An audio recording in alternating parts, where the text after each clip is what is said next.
Avant le message, je voulais juste dire quelque chose que j'ai oublié de dire. Dimanche passé, nous avons eu l'occasion de passer en Europe récemment, une couple de semaines, et aussi la joie de passer quelques heures avec nos amis les Franz en Alsace. Et ils voulaient bien que je vous transmette leurs salutations les plus chaleureuses. C'était vraiment une belle occasion pour nous, on a bien aimé ça. Parmi nos autres occupations en Suisse avec la famille de Marlies. On va prier ensemble si vous voulez.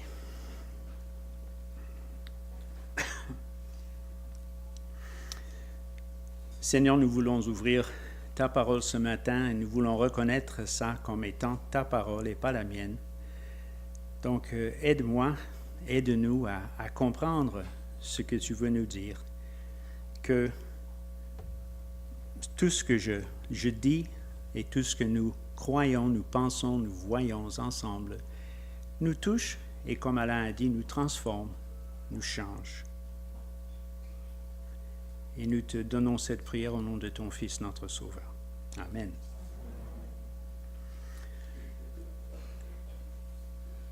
Trouvez-vous qu'il fait chaud dans cette salle? Non, c'est juste d'être ici. Je voudrais réfléchir avec vous ce matin sur deux passages très ambitieux. Et je vous propose d'abord une lecture dans l'Épître aux Philippiens. Philippiens chapitre 3. Nous allons lire les versets 7 à 14. Je vous rappelle que l'apôtre Paul a écrit 4 lettres de prison, une cellule de prison. Celle-ci, probablement le dernier. Il voulait l'envoyer par la main d'un dénommé Épaphrodite, qui était arrivé à Rome pour rendre visite à l'apôtre en prison de la part de l'Église à Philippe. Les autres épîtres aux églises de Paul signalent souvent des problèmes, des difficultés, des crises auxquelles Paul essaie de s'adresser, mais pas vraiment celle-ci. C'est une série d'expressions d'appréciation, d'affection pour ses frères et ses sœurs à Philippe.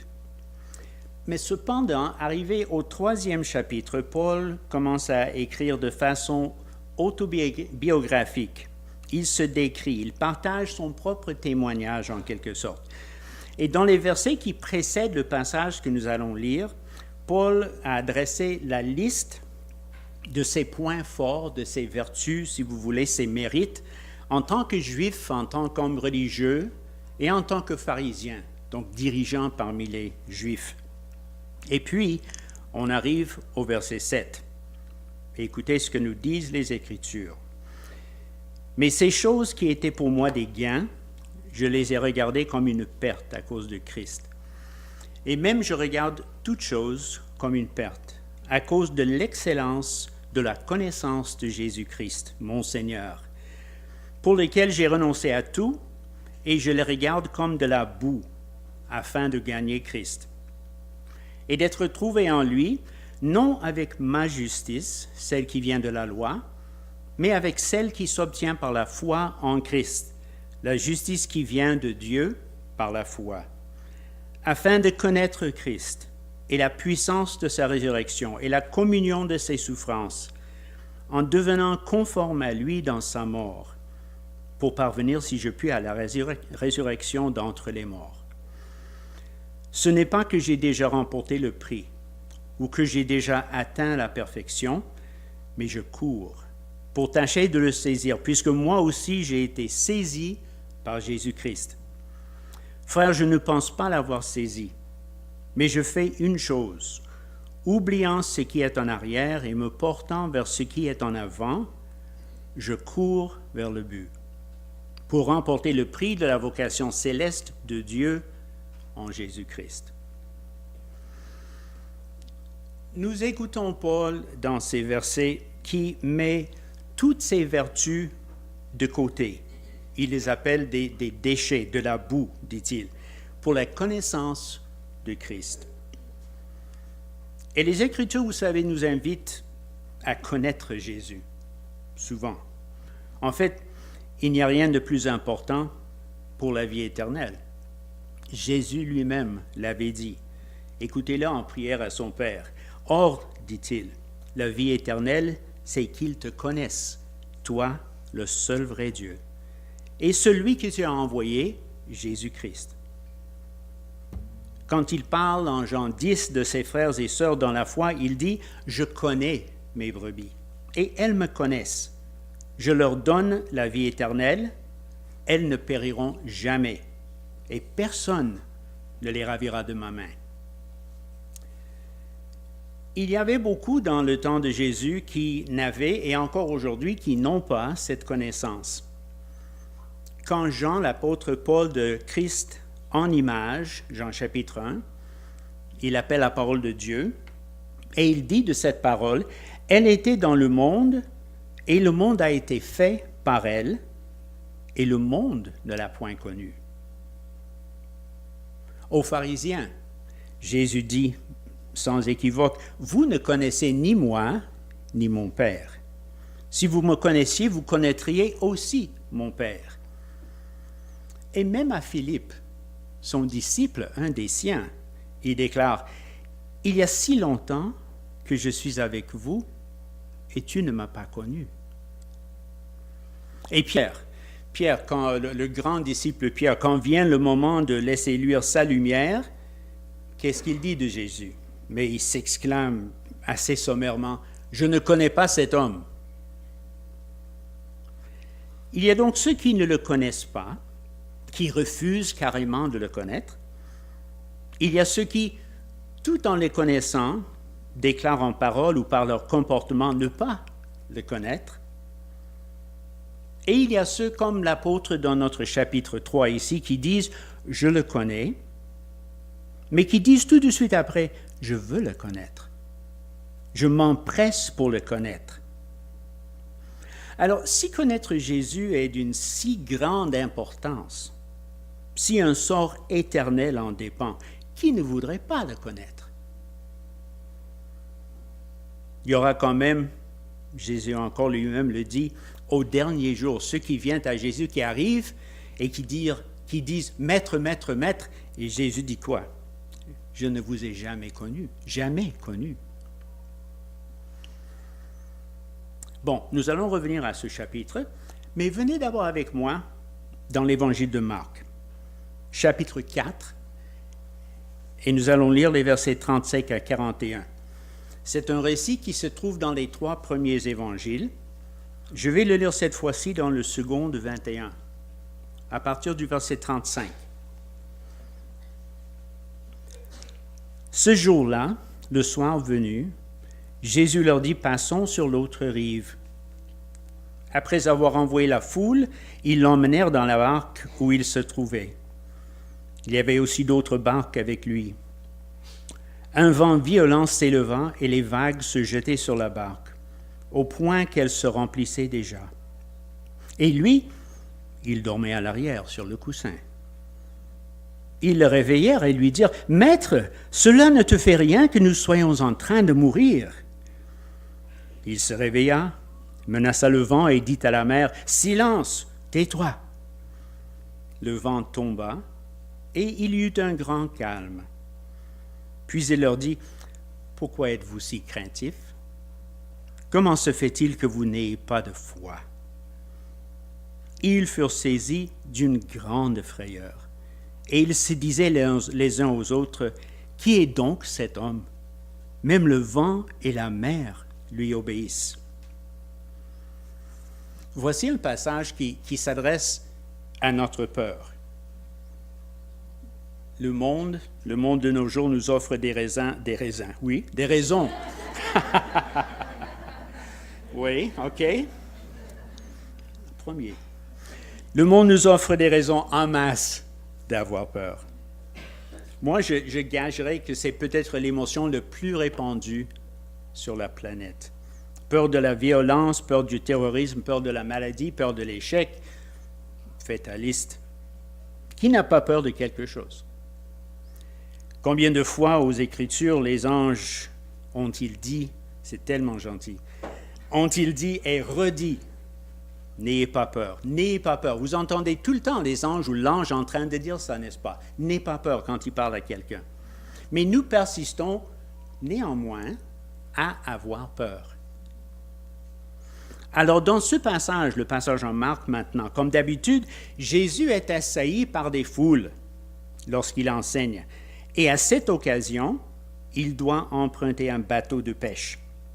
Et il s'éloigne un peu de la rive pour pouvoir parler aux gens qui envahissent la place. La fin de la journée met fin à l'enseignement et la manière la plus logique de se séparer de la foule semble être de traverser le lac, probablement. Juste avant le départ, c'est intéressant, Matthieu nous parle de 2 disciples qui arrivent, 2 soi-disant disciples qui arrivent, pleins d'enthousiasme. Ils s'approchent de Jésus et l'un des 2 déclare « Maître, je te suivrai partout où tu iras. » Vous qui êtes chrétien, est-ce que ça vous rappelle ce que vous aviez dit au début de votre vie chrétienne? Le nouveau disciple, il est zélé. On pourrait se demander si cet homme a embarqué dans le bateau avec les disciples. En tout cas, le groupe s'en va. D'autres ont rappelé que c'est bien Jésus qui a proposé cette croisière, si vous voulez. Passons, dit-il, à l'autre côté. Et la question se pose, mais pourquoi? Pourquoi Jésus aurait-il demandé ça? Pourquoi aurait-il commandé ce voyage? Il savait sûrement ce qui allait se passer. Voulait-il délibérément mettre ses disciples en danger? On dirait du moins que Jésus prépare la scène ici pour une leçon importante. À notre naissance, on est, j'allais dire qu'on est jeune, ça c'est trop dire peut-être. À notre naissance, on ne comprend pas trop de ce qui se passe dans la vie. Ça prend des années, ça prend le fait de nous habituer à la famille où nous sommes, à notre entourage, etc. Enfin, on apprend à interpréter la vie. Et dans le monde spirituel, il nous arrive quelque chose de semblable au début de notre vie chrétienne. On est au début de cette nouvelle naissance. Nous voyons, nous comprenons certaines choses concernant Dieu, mais pas tout. Et les 1001 expériences de notre vie spirituelle forment ce que nous serons et fournissent des occasions pour apprendre à mieux connaître, à approfondir cette relation avec Dieu. La consolation dans la vie, dans notre vie, dans ma vie, vous avez bien lu avec moi au commencement de cette aventure que Jésus a dit « Passons à l'autre côté ». Il n'a pas dit passer, il va avec. Nous ne naviguons jamais seuls. Le Maître nous accompagne. Un autre fait intéressant, nous ne sommes pas les seuls non plus qui vivons des épreuves. Une petite phrase au verset 36 nous indique que d'autres bateaux les accompagnèrent. On n'entend plus rien de ces autres bateaux, ces autres matelots, mais ils sont là, ils subissent le même orage et ils sont sans doute éprouvés tentés par la même terreur, la même crainte devant la tempête. Mais ce ne sont pas tous qui vont bénéficier de cette leçon, cet enseignement. La leçon est pour les disciples. Le calme va venir pour tout le monde, mais ce n'est que les disciples qui verront le miracle en tant que miracle et qui subiront le défi de croire. Génézareth semble avoir été un lac souvent troublé par des tempêtes soudaines, des vents capricieux, mais les disciples étant des hommes de la place, ils connaissent bien leur lac, sa réputation. Il y a des pêcheurs parmi eux, ils passent leur temps sur le lac à pêcher. Cependant, même ces hommes, expérimentés qu'ils le sont effrayés, on lit, par la fureur de cette tempête. Considérez maintenant cette bande de disciples, des hommes qui ont suivi Jésus, qui ont partagé sa vie pendant un certain nombre d'années, vers 3 ans peut-être. Marc nous écrit que la traversée du lac de Galilée par ce petit groupe devient une épreuve de confiance, mais encore plus devient une épreuve de connaissance. Maître, cela ne te fait rien que nous soyons en train de mourir. Et Jésus ne répond pas en parole à cette question. Il se lève et ensuite vient le miracle où ce que Marc appelle une méga tempête fait place à un méga calme. Alors à son tour maintenant de les interroger. Et sa question, pourquoi avez-vous ainsi peur? Comment n'avez-vous point de foi? Et à ce moment-là, c'est intéressant ce qui se passe. Leur crainte devant la tempête apaisée est remplacée par une crainte encore plus grande. On peut dire une méga crainte. Ils furent saisis d'une grande frayeur. N'aurait-il pas dû être plutôt soulagés, calmés, rassurés? On dirait qu'ils ne connaissent pas vraiment leur maître, qu'ils ne comprennent pas ce qui vient de se passer. Et c'est précisément le cas. Jésus, autrefois, l'enseignant, le faiseur de vin, de pain, de poisson, le guérisseur, ce Jésus-là se montre maintenant comme un tout à fait autre, car il contrôle aussi la météo. Du jamais vu. À sa parole, l'orage se calme. Imaginez, on n'a jamais connu comme ça auparavant. Et la question se pose à moi, à vous, comment connaissez-vous Jésus? Le monde moderne, même je dirais la religion moderne, essaie d'apprivoiser Jésus, essaie de le réduire au point où il devient plus humain, plus maniable, plus docile même. Et bon, il faut admettre, nous aussi, nous préférons parfois un Jésus qui est copain, qui est plus à notre goût, plus facile à influencer, à contrôler. On veut l'ajuster, on veut le rendre plus flexible. Ce Jésus-là sera moins exigeant. Son enseignement peut être un peu plus appétissant.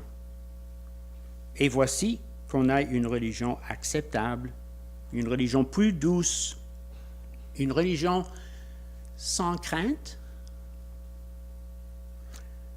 Maintenant, vous savez bien, on chante « Quel ami fidèle et tendre ». J'allais le chanter, mais j'ai décidé non. « Quel ami fidèle et tendre nous avons en Jésus-Christ ». Et c'est vrai, il faut ce Jésus-là. Mais ce n'est pas tout ce qu'il est. Il est aussi le grand Dieu, fort et redoutable. Et nous oublions cela, je vous le dis, à notre péril. Même nous, les chrétiens. Mais l'amour que nous devons à Dieu, n'est pas l'amour que nous avons pour nos semblables. Car notre amour envers Dieu passe par la crainte. La crainte, oui, la crainte d'un ami, un ami bien sûr, mais un ami qui est infiniment plus grand que moi, plus puissant, plus inscrutable, et dans sa sainteté, un ami qui est plus jaloux pour sa propre gloire, la gloire qui lui revient justement, et à lui seul. Bon, qu'est-ce que Jésus désire pour nous? Rappelez-vous, il a dit, la vie éternelle, c'est qu'ils te connaissent, toi, le seul vrai Dieu, celui qui tu as envoyé, Jésus-Christ. Et qu'est-ce qui nous préoccupe? Maître, cela ne te fait rien que nous soyons en train de mourir. Son projet, je vous dis, son projet est tellement plus vaste que le nôtre. Son désir dépasse infiniment nos petites douleurs, nos soucis. Et néanmoins, il calme nos orages temporaires. Et en ce faisant, il est en train de nous enseigner à craindre. d'abord et par la suite à aimer. Bon, qu'est-ce que ça veut dire donc craindre Dieu? J'en parle, mais qu'est-ce que ça veut dire? Ça veut dire, d'abord, ça veut dire tout simplement craindre Dieu. N'essayons pas de compliquer la vie avec, mais ça veut dire respecter Dieu, etc., etc. Probablement, ça veut dire aussi respecter Dieu. Nous avons en anglais un petit mot qui s'appelle A-W-E et qui se dit « awe ». Okay? Et ce mot-là commence à capter l'idée que je cherche ici, l'attitude que nous devons adopter envers Dieu. Quand je l'ai cherché dans le dictionnaire anglais-français, voici ce que j'ai trouvé comme signification. Awe, en anglais, signifie en français émerveillement, terreur, effroi mêlé d'admiration, crainte, fascination, stupeur, révérence, vénération, frayeur. Effrayant, ça, n'est-ce pas? Si vous voulez une explication de ce que c'est cette crainte de Dieu, je crois qu'il y a des éléments de tous ces mots. Et parmi ces mots, vous avez bien entendu terreur, effroi, frayeur. Qui connaît la série de livres de C.S. Lewis qui s'appelle Le Monde de Narnia? Vous l'avez déjà lu peut-être, certaines de cette série en tout cas. Dans le premier livre de la série, Le lion, la sorcière blanche et l'armoire magique, c'est mon préféré ce livre-là. Le lion qui s'appelle Aslan est un personnage extraordinaire qui représente Jésus-Christ. J'ai envie de vous lire une courte conversation entre les enfants qui ne l'ont pas encore rencontré et Monsieur et Madame Castor, qui sont des castors. C'est monsieur qui ouvre la discussion. Le mal se change en bien aussitôt qu'Aslan revient, et au bruit de son rugissement disparaissent tous les tourments quand il montre ses dents. L'hiver meurt sur le champ, et dès qu'il secoue sa crinière, le printemps renaît sur la terre. Vous comprendrez quand vous le verrez. « Mais le verrons-nous » demanda Suzanne. « Eh bien, fille d'Ève, c'est la raison pour laquelle je vous ai amené ici. Je dois vous conduire à l'endroit où vous le rencontrerez, » dit M. Castor. « Est-ce un homme » interrogea Lucie. « Aslan un homme » dit M. Castor sévèrement. « Bien sûr que non. Je vous dis qu'il est le roi de la forêt et le fils du grand empereur d'au-delà des mers. Ne savez-vous pas qui est le roi des animaux? Aslan est un lion, le grand lion. »« Oh » s'exclama Suzanne. « Je pensais qu'il était un homme. »« Mais n'est-il pas dangereux? Cela me ferait plutôt peur de rencontrer un lion. »« Tu auras certainement peur, ma mignonne, c'est sûr, dit Madame Castor. S'il existe des gens qui peuvent se présenter devant Aslan sans que leurs genoux tremblent, ils sont soit plus courageux que les autres, soit tout simplement stupides. »« Alors il est dangereux, dit Lucie. »« Dangereux, reprit M. Castor. Vous n'avez donc pas entendu ce qu'a dit Mme Castor. Dangereux. Évidemment qu'il est dangereux, mais il est bon. Il est le roi, je vous le répète. J'ai très envie de le rencontrer, déclara Peter, même si je me sens effrayé quand arrivera le moment de l'entrevue. Alors, qu'est-ce que ça veut dire craindre Dieu? Est-ce que ça veut dire respecter Dieu? Est-ce que ça veut dire avoir une révérence envers Dieu? Oui. Mais je crois que cette crainte va au-delà de ces choses, au-delà du respect et dépasse même la révérence. Je peux te respecter, mais sans te craindre, sans t'aimer aussi. Craindre Dieu signifie, entre autres, le prendre au sérieux. Je me plie sans question et parfois, disons souvent, sans compréhension devant sa volonté.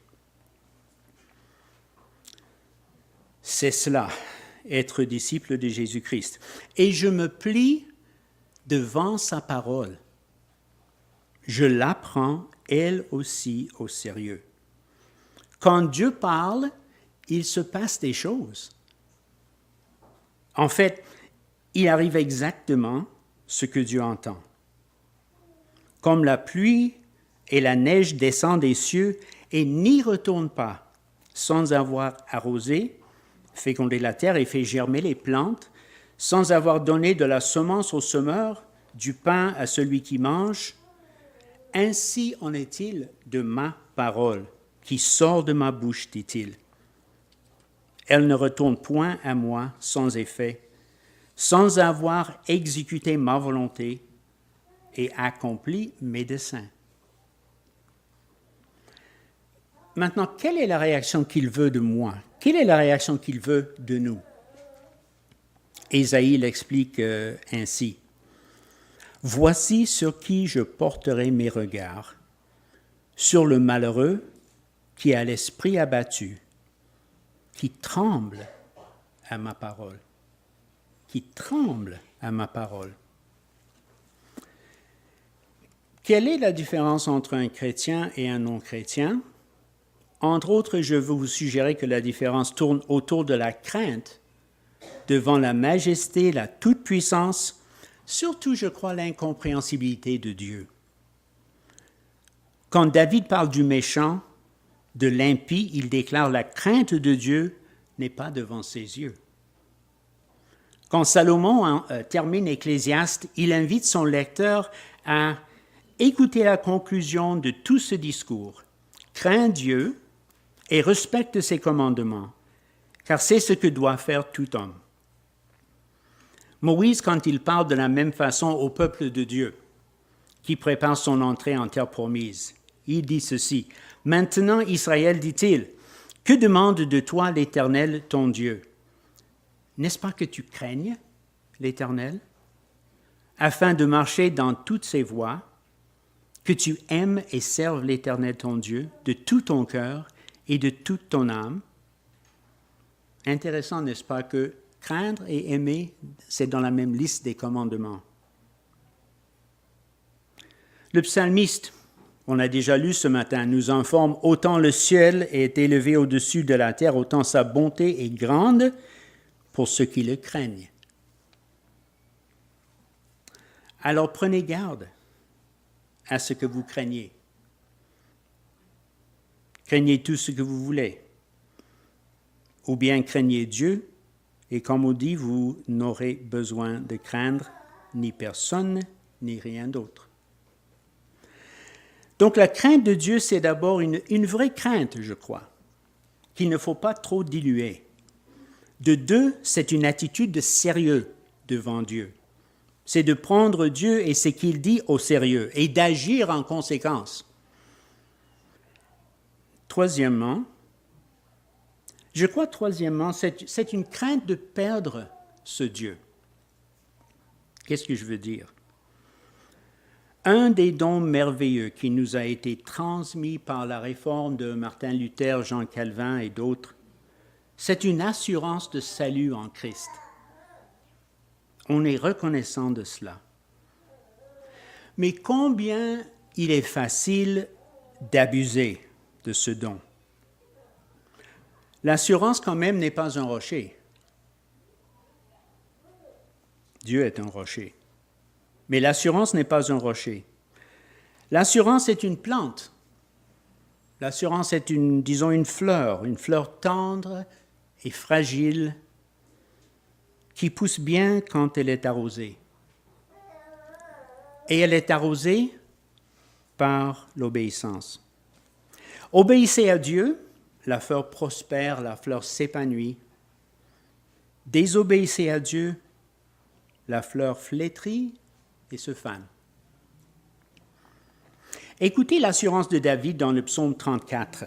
« J'ai cherché l'Éternel, et il m'a répondu. Il m'a délivré de toutes mes frayeurs. L'ange de l'Éternel campe autour de ceux qui le craignent, et il les arrache au danger. Craignez l'Éternel, vous ses saints, car rien ne manque à ceux qui le craignent. » Voilà un David qui a une certaine assurance, on dirait. Ça, c'est David dans un bon moment.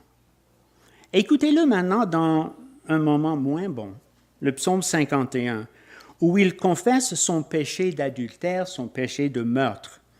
qu'est-ce qu'il dit à Dieu? « Ô Dieu, crée en moi un cœur pur, renouvelle en moi un esprit bien disposé. Ne me rejette pas loin de ta face, ne me retire pas ton Esprit Saint. » Je vous dis que David ici a peur de perdre Dieu. Et quand je pêche, mon manque d'assurance devrait me faire craindre.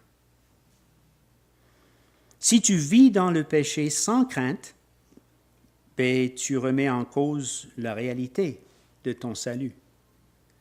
Et cela devrait faire en sorte que tu craignes Dieu. Donc voilà la question. Est-ce que je sais craindre Dieu? Est-ce que je le crains vraiment? Bon, nous avons délaissé Paul, on va retourner dans Philippiens 3 maintenant. Nous avons laissé Paul en train de dire au verset 8, « Je considère tout comme une perte à cause du bien suprême qu'est la connaissance de Jésus-Christ, mon Seigneur. Il a tout perdu, mais il semble avoir gagné encore plus, car il a fait l'échange de sa justice contre la justice du Christ reçue par la foi. À cause de lui, dit-il, je me suis laissé dépouiller de tout, et je considère tout cela comme étant des ordures afin de gagner Christ, et d'être trouvé en lui, non avec ma justice, celle qui vient de la loi, mais avec celle qui s'obtient par la foi en Christ. »